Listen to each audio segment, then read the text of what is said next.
RSSനെ പ്രതിരോധിക്കുന്നതിന് വേണ്ടിയാണ് popular front എന്ന് പറയുന്നവർ സംഘപരിവാരങ്ങളുടെ ക്രൂരതകളെ പ്രതിരോധിക്കുന്നതിനു വേണ്ടി കേരളത്തിൽ പോപ്പുലർ ഫ്രണ്ടും SDPIയും സിമിയും PDPയും LDFും തുടങ്ങിയ എണ്ണമറ്റ സംഘടനകൾ വേണമെന്ന് പറയുന്ന ആളുകൾ ഉണ്ടല്ലോ.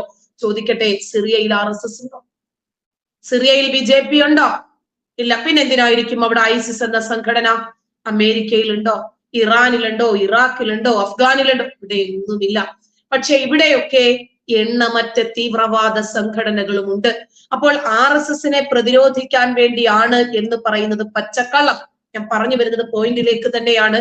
അതായത് ഇന്ന് മുസ്ലിങ്ങൾ, എനിക്ക് തോന്നുന്നു ഏതാണ്ട് എല്ലാ മുസ്ലിം സ്ത്രീകളും ഇന്ന് മതമൊക്കെ മാറ്റിവെച്ച് അവരുടെയൊക്കെ കൈകളിൽ ആൻഡ്രോയിഡ് ഫോണുകൾ ഉണ്ട്. അവര് സോഷ്യൽ മീഡിയ സുലഭമായി ഉപയോഗിക്കുന്നുണ്ട്. അവര് പലപ്പോഴും അവരുടെ വീട്ടിലെ പുരുഷന്മാരറിയാതെ ഇത്തരം സൈറ്റുകൾ കയറി സന്ദർശിക്കുന്നുണ്ട്. രാജ്യ സുരക്ഷയെ സംബന്ധിച്ച വിഷയങ്ങൾ അവർക്കറിയാം. അവര് നോക്കുന്നു. ആയിരക്കണക്കിന് വർഷങ്ങളായി ഭാരതം ഹിന്ദു രാഷ്ട്രം തന്നെയാണ്. പ്രത്യേകിച്ച് ഒരു ഹിന്ദു രാഷ്ട്രം നിർമ്മിക്കേണ്ട കാര്യമില്ല. മുസ്ലിങ്ങൾ മാത്രം ഭരിക്കുന്ന ഒരു രാജ്യത്ത് മുസ്ലിങ്ങൾക്ക് നിർഭയമായി ജീവിക്കാൻ സാധിക്കുന്നില്ല. 12, 13, 14 വയസ്സുള്ള പെൺകുഞ്ഞുങ്ങൾ നിർഭയരാകുന്നില്ല. അവർക്ക് അവിടെ ജീവിക്കാൻ വയ്യ. അവർക്ക് പരിമിതമായ രൂപത്തിൽ വിദ്യാഭ്യാസ സൗകര്യങ്ങൾ ലഭിക്കുന്നില്ല. ഇറാൻ ഒരു ഇസ്ലാമിക രാജ്യമാണ്. ഒരു തലമുടി കണ്ടു എന്നതിന്റെ പേരിലാണ് 22കാരിയായ മഹ്സാമിനിയെ അടിച്ചു കൊന്നത്. ഇതൊക്കെ സ്ത്രീകൾ കാണുന്നു. അതുകൊണ്ട് അവര് മനസ്സിലാക്കുന്നു. ഒരു മുസ്ലിം സ്ത്രീ, അതുകൊണ്ട് തന്നെയാണ് ഈ വിഷയം ചൊറിയാമെന്ന് വിചാരിച്ചത്. ഒരു മുസ്ലിം സ്ത്രീ, എൻ്റെ ഒരു റിലേറ്റീവ് കൂടിയാണ്, ഡോക്ടറാണ്. അവരെന്നെ വിളിച്ചിട്ട് ഇന്ന് ഏതാണ്ട് ഒരു 1.5 മണിക്കൂറോളം, ആദ്യം ഒന്ന് വിളിച്ചിട്ട് ഞാൻ എടുത്തില്ല, 7ാമത്തെ കോളാണ് എടുക്കുന്നത്. എന്നോട് പറഞ്ഞു, എനിക്ക് ചില കാര്യങ്ങൾ ഒന്ന് പറയണം, എന്റെ മനസ്സിലിരുന്ന് വീർപ്പ് മുട്ടുവാണ് ചില വസ്തുതകൾ. അപ്പൊ ഞാൻ പറഞ്ഞു, ഇത്ത പറയൂ. അങ്ങനെ അവര് പറഞ്ഞു വന്നു. ഒടുവില് അവരെന്നോട് ചോദിച്ചു, കോള് റെക്കോർഡ് ചെയ്യുന്നുണ്ടോ? ഞാൻ പറഞ്ഞു, എനിക്കത് ഇഷ്ടമല്ല. എതിർകക്ഷിക്ക് സമ്മതമില്ലാതെ ഞാനത് ചെയ്യാൻ പാടില്ല എന്ന് വിശ്വസിക്കുന്ന ആളാണ് ഞാൻ. സ്വകാര്യമായി നിങ്ങൾ എന്നോട് വിശ്വസിച്ച് സംസാരിക്കണം, അതാണ് എനിക്ക് താല്പര്യം. ഞാൻ റെക്കോർഡ് ചെയ്യുന്നുണ്ടോ എന്ന ഭയന്നായിരിക്കരുത് നിങ്ങൾ എന്നോട് സംസാരിക്കുന്നത്, എനിക്കത് ഇഷ്ടമല്ല. അപ്പോ അവര് പറഞ്ഞ ചില വസ്തുതകൾ ഉണ്ടല്ലോ. BJP എന്ന് പറഞ്ഞാല് മുസ്ലിങ്ങളെ മുഴുവനും കഴുത്ത് വെട്ടി കൊല്ലുന്നവരാണ്. RSSകാർ അങ്ങനെയാണ്. അപ്പൊ അവര് പറയാണ്, ജാമിദ, സോഷ്യൽ മീഡിയയിൽ നോക്കുമ്പോ ഞാൻ മനസ്സിലാക്കുവാണ് BJP നമ്മുടെ രാജ്യത്ത് കൊണ്ടുവന്ന കാര്യങ്ങള്. ഇപ്പൊ കാശ്മീരിന്റെ അവസ്ഥകൾ എന്താണ് എന്നും അതുപോലെ 370നെ കുറിച്ചും ഒക്കെ പറയേണ്ടത് കാശ്മീരി ജനതയാണ്. അങ്ങനെ ഞാൻ അവരുടെ സൈറ്റുകൾ എടുത്ത് നോക്കി. ഞാൻ കാശ്മീർ 370 എന്നൊക്കെ ഗൂഗിളിൽ ഫേസ്ബുക്കിലൊക്കെ സെർച്ച് ചെയ്ത് നോക്കിയപ്പോൾ അവർ അതിൽ കംഫർട്ടബിൾ ആണ്. അതുവരെ ഇല്ലാത്ത രൂപത്തിലുള്ള ഒരു കംഫർട്ടബിലിറ്റി അവരനുഭവിക്കുന്നുണ്ട്. അവരാണല്ലോ അതിന്റെ ഇരകൾ. അപ്പൊ അവരാണല്ലോ അത് പറയേണ്ടത്. ഒടുവിൽ രാഹുൽ ഗാന്ധിയുടെ ജോഡോ യാത്രയുടെ ഒടുവില് നാഷണൽ ഫ്ലാഗ് അവിടെ കുത്തി. ഇതുവരെ എന്തുകൊണ്ട് അതിന് സാധിച്ചിട്ടില്ല? അതിൽ നിന്നാണ് എന്റെ ചിന്തകൾക്ക് സ്പാർക്ക് ഉണ്ടായത് എന്ന് അവര് പറയുക. അതാ ഞാൻ പറഞ്ഞത്, മുസ്ലിം സ്ത്രീകൾ ഒരുപാട് മാറിയിരിക്കുന്നു. അവര് പറഞ്ഞതിലെ ഒരു പോയിന്റ് ഇതാണ്. പ്രത്യേകിച്ച് ഇന്ത്യ എന്തിനാ ഹിന്ദു രാഷ്ട്രമാക്കുന്നത്? ഇന്ത്യ ഹിന്ദുസ്ഥാൻ തന്നെയല്ലേ? ഹിന്ദു രാഷ്ട്രത്തിന്റെ ഒരു വികാസമല്ലേ ഇനി സ്ഥാപിക്കേണ്ടത്? പ്രത്യേകിച്ച് ഇനി ഭാരതം ഒന്നിന്റെ ആവശ്യമില്ല, ഇത് ഹൈന്ദവ രാഷ്ട്രം തന്നെയാണ് എന്ന് ഒരു മുസ്ലിം സ്ത്രീ, അഭ്യസ്ത വിദ്യയാണ്, സോഷ്യൽ മീഡിയ ഉപയോഗിക്കുന്നവരാണ്. ഇന്ന് ലോകത്തിന്റെ ഈ അവസ്ഥ കാണുമ്പോൾ, മുമ്പ് ഡോക്ടർ കേശവ് ബലിറാം ഹെഗ്ഡേവാർ എന്നാണ് അദ്ദേഹത്തെ പറയുന്നത്. അദ്ദേഹത്തിന്റെ ഒരു ദീർഘവീക്ഷണമുണ്ട്. എത്ര വലുതായിരുന്നു എന്ന് ആലോചിച്ചു പോകാണ്. 100 വർഷത്തിനപ്പുറമുള്ള അദ്ദേഹത്തിന്റെ വീക്ഷണം 100 വർഷം കഴിഞ്ഞപ്പോൾ ശരിയായി വന്നിരിക്കുകയാണ്. 1925 തോന്നുന്നു RSS എന്നൊരു പ്രസ്ഥാനത്തിന് അദ്ദേഹം തുടക്കം കുറിക്കുന്നത്. ഒരുപക്ഷെ അങ്ങനെ കുറിച്ചിട്ടില്ലായിരുന്നെങ്കിൽ ഇന്ന് ഭാരതം അതിന്റെ അവസ്ഥ എന്തായിരിക്കുമെന്ന് ആലോചിച്ച് നോക്ക്. അഫ്ഗാൻ ജനത ഒരു ജോഡി തുണിയും കയ്യിൽ 2-3 കുഞ്ഞുങ്ങളെയും ഇടുപ്പിലൊരു കുഞ്ഞിനെയും ഒക്കെ എടുത്ത് എവിടേക്കെങ്കിലും പരക്കം പായുന്നത് പോലെ ഇന്ന് ഇന്ത്യൻ ജനത പരക്കം പായുമായിരുന്നു. ഇറാഖിൽ അനുഭവിക്കുന്ന അഭയാർത്ഥികൾ അനുഭവിക്കുന്ന പ്രയാസങ്ങൾ നമ്മൾ കാണുന്നു. സിറിയയിലെ ജനങ്ങളുടെ അവസ്ഥ നമ്മൾ കാണുന്നു. ലെബനോനിലെ ജനങ്ങളുടെ അവസ്ഥ നമ്മൾ കാണുന്നു. അതുപോലെ നമ്മൾ ഇന്ത്യൻ മഹാസമുദ്രത്തിലേക്ക് ഒരു ജോഡി തുണിയും കുട്ടിയും പെട്ടിയുമായി എടുത്തു ചാടേണ്ടി വരുമായിരുന്നു. അത്രയ്ക്കും ദയനീയമായ ഒരു അവസ്ഥയിലായി പോയനെ ഇന്ന് ഭാരതം.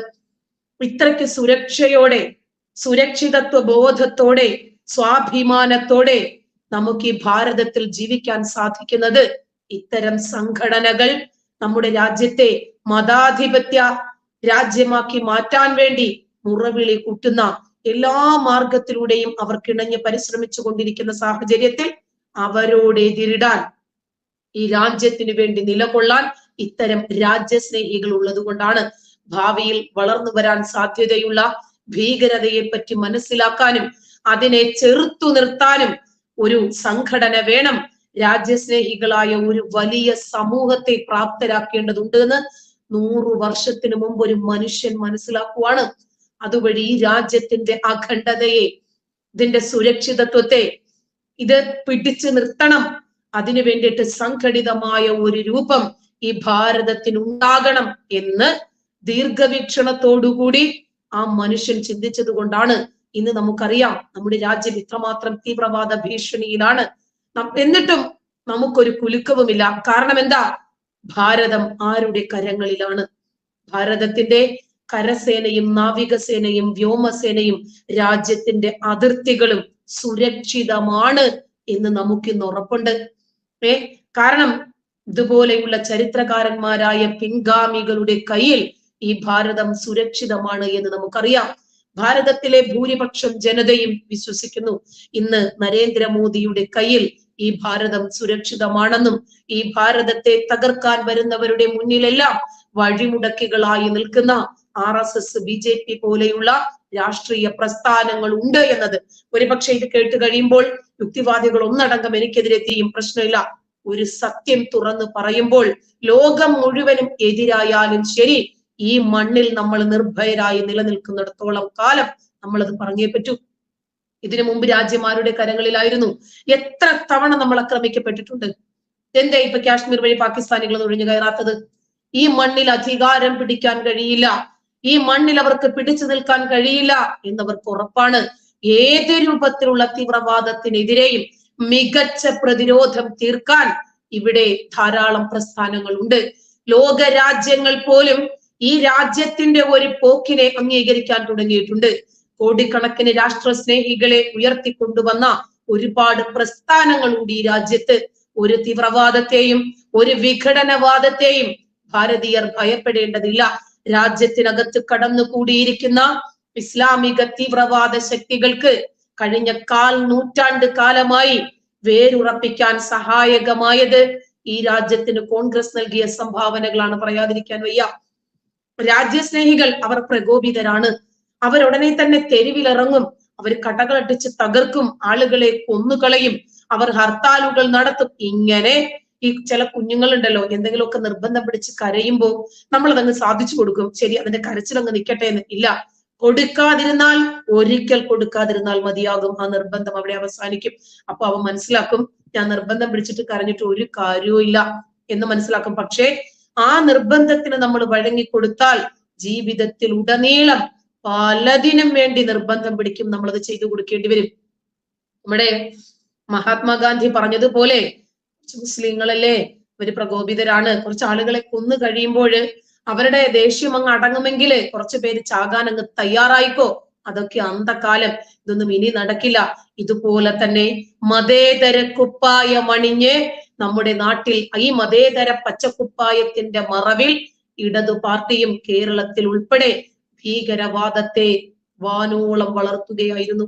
വെള്ളവും വളവും ഇടതനും വലതനും മാറി മാറി ഒഴിച്ച് രാജ്യത്തിനകത്ത് നിന്ന് തന്നെ ഐസിസിനെ പോലെയുള്ള ഭീകരവാദ സംഘടനകളിലേക്ക് കൂടുതൽ ആളുകളെ റിക്രൂട്ട് ചെയ്തത് കേരളത്തിൽ നിന്നാണ്. എത്ര മാധ്യമങ്ങൾ അത് എഴുതി. ഏറ്റവും കൂടുതൽ ലവ് ജിഹാദ് ഉണ്ടായത് നമ്മുടെ നാട്ടിൽ നിന്നാണ്. എന്തുകൊണ്ടാണ് കേരളത്തിൽ ഇതൊക്കെ നടക്കുന്നത്? 1990കളുടെ കാലഘട്ടത്തിൽ കാശ്മീരിൽ എന്താണോ സംഭവിച്ചത് അതിന്റെ മുന്നോടിയായി ഇവിടെയും അതിനുള്ള ഒരുക്കങ്ങൾ തുടങ്ങിയിട്ടുണ്ട്.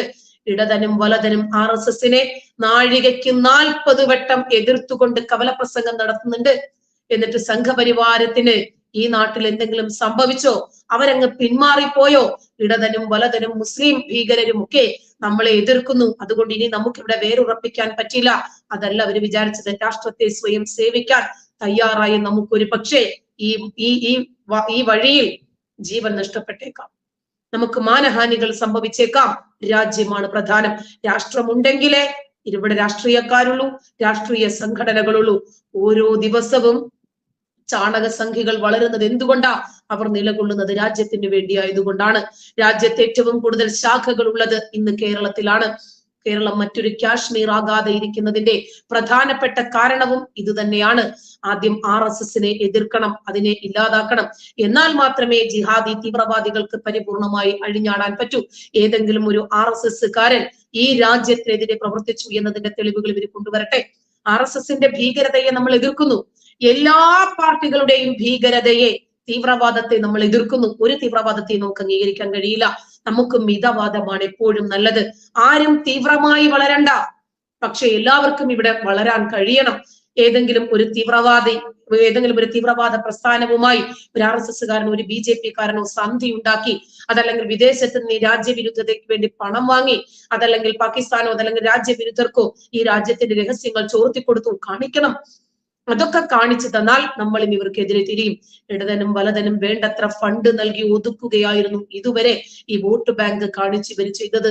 വോട്ട് ബാങ്ക് കാണിക്കുക, ഇവരുടെ തലകൾ എണ്ണുന്ന ഒരു പ്രസ്ഥാനമാണല്ലോ ഇത്. അപ്പൊ ഇവർക്ക് ഒരുപാട് വോട്ട് ബാങ്ക് ഉണ്ട്. തലകൾ എണ്ണിയാണ് ഇതുവരെ ഇവര് കരഞ്ഞു വാശി പിടിച്ച് ഇവർ ഓരോ കാര്യങ്ങളും ചെയ്തു വന്നിരുന്നത്. ISISന്റെ ഇന്ത്യൻ പതിപ്പാണ് പോപ്പുലർ ഫ്രണ്ട് എന്ന് കാലം തെളിയിച്ചു കഴിഞ്ഞു. തുർക്കിയും ഖത്തറും പാകിസ്ഥാനും തുടങ്ങി 30ഓളം രാജ്യങ്ങളിൽ നിന്ന് തീവ്രവാദ ഫണ്ടിങ് ഇവിടേക്ക് ഒഴുകിയെത്തിയിട്ടുണ്ട്. ലവ് ജിഹാദും നാർക്കോട്ടിക് ജിഹാദും ലാൻഡ് ജിഹാദും ബിസിനസ് ജിഹാദും ഹലാൽ ഫുഡ് ജിഹാദും പോപ്പുലേഷൻ ജിഹാദും പൊളിറ്റിക്കൽ ജിഹാദും ഒക്കെ നടപ്പാക്കുന്നത് ഈ ഫണ്ട് ഉപയോഗിച്ചാണ്. സംഘപരിവാർ എന്ന പ്രസ്ഥാനമല്ലാതെ ഈ ജിഹാദികളെ പ്രത്യക്ഷമായിട്ട് എതിർക്കാൻ ആരുണ്ടായിരുന്നു? ജോസഫ് മാഷിന്റെ കൈവെട്ടിയപ്പോ നോക്കിയിരുന്ന സഭ എവിടെ? അവര് നോക്കുകുത്തികളായിരുന്നു. അവരാദ്യം ജോസഫ് മാഷിനെ കിണ്ടിയെടുത്ത് വെളിയിലിട്ടു. അവസാനത്തെ ഉദാഹരണമാണ് ജസ്ന മേരിയ ജെയിംസ്. ആ പെൺകുട്ടിയെ കാണാതായപ്പോഴും ഇവർ നിശബ്ദത പാലിച്ചു. ക്രിസ്ത്യൻ സമൂഹം നാളുകളിൽ ഇതിനൊക്കെ കണക്ക് പറയേണ്ടി വരുമെന്ന് അന്ന് തന്നെ ഞാനൊക്കെ പോസ്റ്റുകളിൽ പറഞ്ഞിട്ടുണ്ടായിരുന്നു. ഇപ്പൊ അതിനുള്ള കണക്ക് പറയാനുള്ള സമയമാണ്. അതാണ് പൂഞ്ഞാർ സംഭവം. ഞായറാഴ്ചകളിലെ പൊതു അവധി വെള്ളിയാഴ്ച ആക്കാനുള്ള അജണ്ടകൾ മാമായും മരുമോനും കൂടി ഒരുക്കുവാണ്. അതും നാളെ നടപ്പാകില്ല എന്ന് പറയാൻ പറ്റില്ല. രാജ്യത്ത് ഭൂരിപക്ഷം സംസ്ഥാനങ്ങൾ ഭരിക്കുന്ന BJP സർക്കാരുകൾ അതായത് രാജ്യം 2ാം തവണയും ഭരിക്കുന്നു BJP, 3ാം തവണയും എത്തുമെന്ന് തന്നെയാണ് നിഗമനങ്ങള്. കേരളത്തിലെ ഇടതു വലത് മുന്നണികള് ഘോരഘോരം കവലപ്രസംഗങ്ങൾ നടത്തുന്നു. RSSനെ നിരോധിക്കണം, പോപ്പുലർ ഫ്രണ്ടിനെ നിരോധിക്കണമെന്ന് പറയാൻ ഇവർക്ക് ധൈര്യമുണ്ടോ? നെഹ്റു നിരോധനം ഏർപ്പെടുത്തിയിട്ടുണ്ട്. ഇന്ത്യൻ റിപ്പബ്ലിക് ദിനത്തില് ഇന്ത്യൻ സൈന്യത്തിനൊപ്പം മാർച്ച് നടത്താൻ അനുമതി നൽകിയതാണ്. രാജ്യത്ത് 1925 വിജയദശമി ദിനത്തില് രൂപം നൽകിയ പ്രസ്ഥാനം ഇന്ന് 97 വയസ്സായിരിക്കും.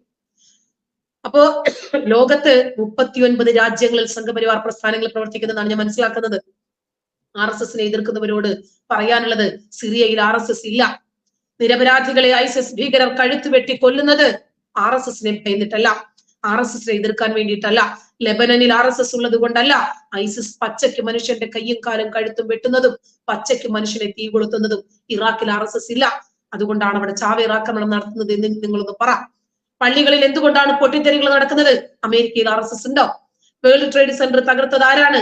3000 ജനങ്ങളെ കൊന്നൊടുക്കിയത് ആരാണ്? പാകിസ്ഥാനിൽ RSS ഉണ്ടോ? അപ്പോൾ RSSനെ എതിർക്കുന്നതിന് വേണ്ടിയാണ് പോപ്പുലർ ഫ്രണ്ട്, SDPI, മറ്റു മുസ്ലിം തീവ്രവാദ സംഘടനകൾ എന്ന പതിവ് ന്യായം ഇനി നടത്തരുത്. മദ്രസകളിൽ ബോംബ് സ്ഫോടനം നടത്തുന്നു, കൊല്ലുന്നു. ശ്രീലങ്കയിൽ RSS ഉണ്ടോ? ക്രിസ്ത്യൻ പള്ളിയിൽ 256 പേരെയാണ് കഴിഞ്ഞ ദിവസം ബോംബ് വെച്ച് കൊന്നത്. അഫ്ഗാനിൽ RSS ഇല്ല, താലിബാനികൾ തീവ്രവാദികളാകുന്നു. RSS ഉള്ളത് കൊണ്ടാണോ ഡസൻ കണക്കിന് ക്രിസ്ത്യൻ രാജ്യങ്ങൾ ഇസ്ലാമിക രാജ്യങ്ങളാക്കി ഇവരെ മാറ്റിയത്? അപ്പോൾ ഇവിടെയൊന്നും RSSനെ അല്ല ഇവരെ എതിർക്കുന്നത്. ഇസ്ലാമിലൂടെ ഇന്ത്യയുടെ മോചനം എന്ന് പറയുന്നവർക്ക് തെറ്റിപ്പോയി. തീവ്രവാദത്തെ എതിർക്കാൻ RSS ഉള്ളതാണ് അവരുടെ പ്രശ്നം. കാശ്മീരിൽ നടപ്പിലാക്കിയത് മറ്റുള്ള സംസ്ഥാനത്ത് നടപ്പാക്കാൻ പറ്റാതെ പോയതാണ് അവരുടെ പ്രശ്നം. ന്യൂനപക്ഷ സംരക്ഷണമെന്നും താഴെത്തട്ടിലെ ആളുകളുടെ രക്ഷകരാണെന്നും പറഞ്ഞ് മുസ്ലിങ്ങളുടെ മൊത്ത കുത്തക ഇവർ ഏറ്റെടുക്കുമ്പോൾ ഇവർ ലക്ഷ്യം മറന്നു പോയിട്ടില്ല. പല രൂപത്തിലും ഇവർ ആ ലക്ഷ്യത്തിലേക്ക് അടുക്കുന്നു. ഇന്ത്യ മഹാരാജ്യത്തെ ഒരു മാപ്പിള സ്ഥാനാക്കി മാറ്റണം. അതിനെ എതിർത്ത് നിൽക്കുന്നവരെ ഇവർ പല്ലും നഖവും ഉപയോഗിച്ച് ചേർത്ത് നിൽക്കുന്നു. വേണ്ടി വന്നാൽ ഇവർ ആയുധമെടുക്കാനും മടിക്കുന്നില്ല. അതാണ് രഞ്ജിത് ശ്രീനിവാസന്റെ വിഷയത്തിൽ സംഭവിച്ചത്.